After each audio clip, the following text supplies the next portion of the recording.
Hey guys, Trevor here from Triple T Archery and Triple T Strings, and today I'm going to teach you a quick and simple way to tune your traditional bow. Alright, let's get started. So what we're talking about today is bare-shaft tuning, okay? So the purpose of bare-shaft tuning is to find the right spined arrow, or to configure the length of the arrow so that it spines properly out of your traditional bow. So there's some tips and tricks I'm going to give you for doing that. I think a lot of people spend a lot of time on bare-shaft tuning. They have a lot of problems with bare-shaft tuning. So I'm going to give you a really simple method that I use to tune my bow, and you can produce some really nice tunes and really good results in a very short amount of time. Okay, so we're going to walk through a scenario today. I have some arrows here that I've made up, these green ones, and they're tuned to my longbow. Now, these all happen to be wood arrows, but this works for carbon or aluminum or any arrows, right? So I know that these arrows are tuned to my bow, but I made some new arrows, and as you'll see, they have paint on them, and some things are different about them. So I don't want to just cut them to the same length because things have changed. Something that you need to know about an arrow is that adding weight to the front of an arrow, such as an arrow point, makes the arrow weaker, but adding weight to the rear of the arrow has the opposite effect. It makes the arrow stiffer because you're adding to the overall weight of the arrow, but you don't have to push against this weight. It's at the rear of the arrow, so it's not affecting the spine, so that makes the bow slower, and so therefore makes the arrow act stiffer, okay? So if we understand that concept, then what about bare-shaft tuning? We just grab a bare-shaft and we shoot it till it's straight, right? And then we fletch it up and we're good to go. Well, no, that's not true, because these feathers weigh something. So in this configuration, a 3-inch 4-fletch, that's about 12 grains of weight. And most might think that's pretty insignificant, but it isn't really if you're talking about getting a good tune. So if you're using 4-inch or 5-inch feathers, or maybe even something like a trad vane, they weigh a lot more. Some vane configurations can weigh as much as 20 or 30 grains, or even more, some of them. So you really need to be careful when you're bare-shaft tuning. You have to represent the weight and the stiffness of the fletching on the bare shaft. So what I have here is a bare shaft, and I've wrapped it in electrical tape. And the amount of electrical tape I used and the distance at which I traveled when putting the electrical tape on the bare shaft is about the same, or almost identical, the same amount of grains and the same distance as my fletchings.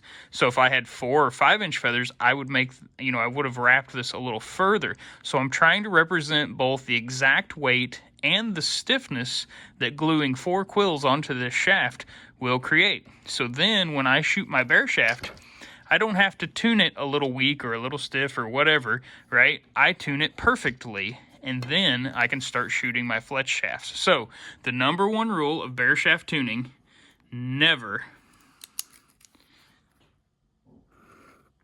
use a bare shaft. Always wrap your shaft with some kind of tape to represent the weight and the stiffness of the fletchings that you plan on using, okay? And you can get a $10 grain scale off of Amazon, eBay, Lancaster Archery Supply, Three Rivers. I think everybody sells one of these grain scales, so you can weigh your bare shaft, make sure it weighs the same as your fletch shaft. So now, let's talk about the actual tuning process. This is our target, okay? We're going to start at 5 yards, so about 5 paces back from the target, and we are going to shoot an arrow. And the first thing we're worried about is the height of the nock. I don't care if your nock is left or right. First, we're going to fix the height. So if your nock is sticking in the target like this, where your nock is sticking uphill, your arrow is uphill, we're going to move, most of the time we're going to move our nock point down. If it's sticking down like this, we're going to move our nock point up. Now, in some scenarios, you might be so low that it's bouncing off the shelf and then going uphill. So you need to figure that out. You need to get this arrow shooting at 5 yards straight back. Now, the next thing you'll do is look at the left and right once it's shooting flat, okay? If it's shooting left and you're a right-handed shooter, that's a weak arrow. If you're shooting, if the nocks are pointing to the right, that's a stiff arrow. So, for stiff arrows, we add tip weight. For weak arrows, we reduce tip weight, okay? Or we can start cutting the arrow. So if it's weak, we cut it shorter. If it's stiff, well, you've already cut it too short, or you need a weaker spine, okay? So from there, if we're at 5 yards and we have a nock staring straight back at us, it's not too high, it's not too low, it's not too far left or right. We back up and we repeat this process at 10 yards. We shoot it again. And if it's still straight, we back up to 15, okay? Now, somewhere around this 15 to 20 yard mark is where I would call it a rough tune, okay?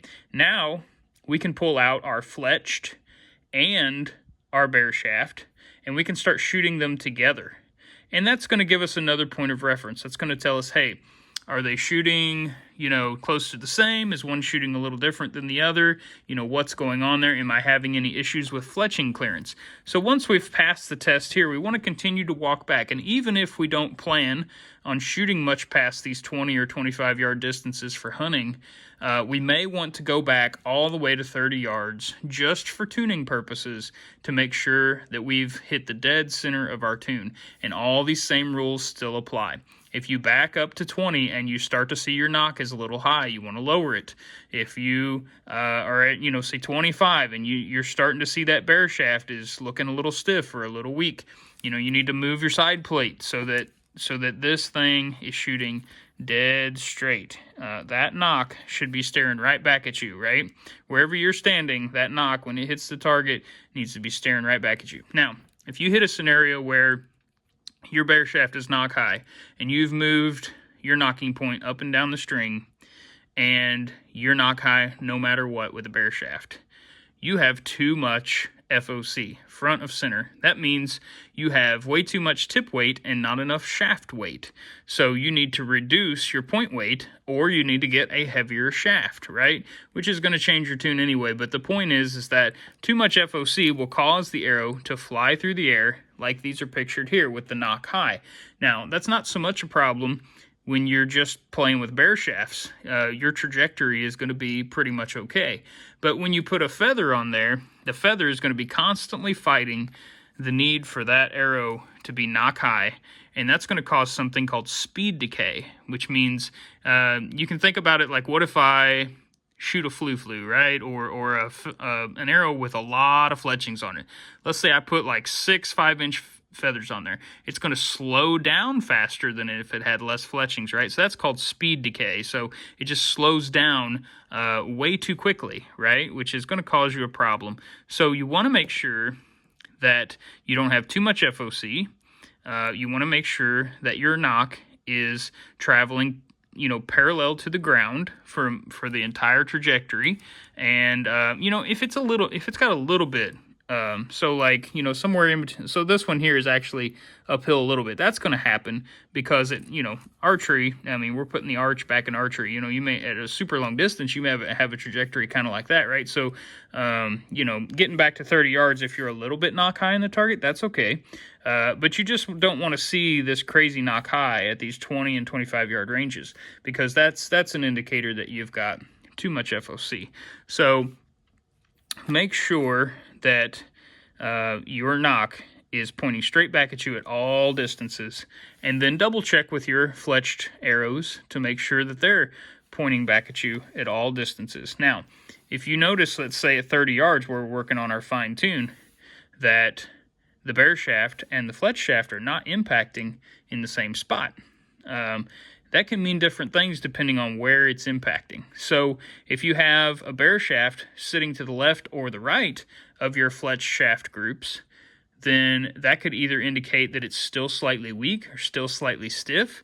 It could indicate that you have some fletching clearance problems, so you need to evaluate your shelf and how you've got that set up, or your arrow rest. Watch your fletchings for feather wear, and in case something's rubbing really bad, because if it's rubbing as it leaves the bow, that's going to slow the arrow down, and that would be a reason why your fletch shafts and your bare shafts don't impact in the same spot, assuming you're using the tape to represent the weight and the stiffness of the feathers or the vanes, right? Okay. So that's pretty much it. You're just going to walk back, tune this thing all the way to 30 yards, and when you're at 30 yards and you can hit the same spot with your bare shaft that has the tape to represent the weight and the stiffness of your fletching and your fletch shaft, you are going to be good to go. And 99.9% of the time, you can screw any broadhead onto that arrow and it is going to work perfectly, right? So, but only when you get to this point. All right, so that's all I've got for today. If you have any questions, you can reach out to me. You can find us on Facebook, Triple T Archery, or Triple T Strings, and send us a message. Or you can also find us on Instagram. So hit us up, let us know, and we'll bring you another video soon. Thanks.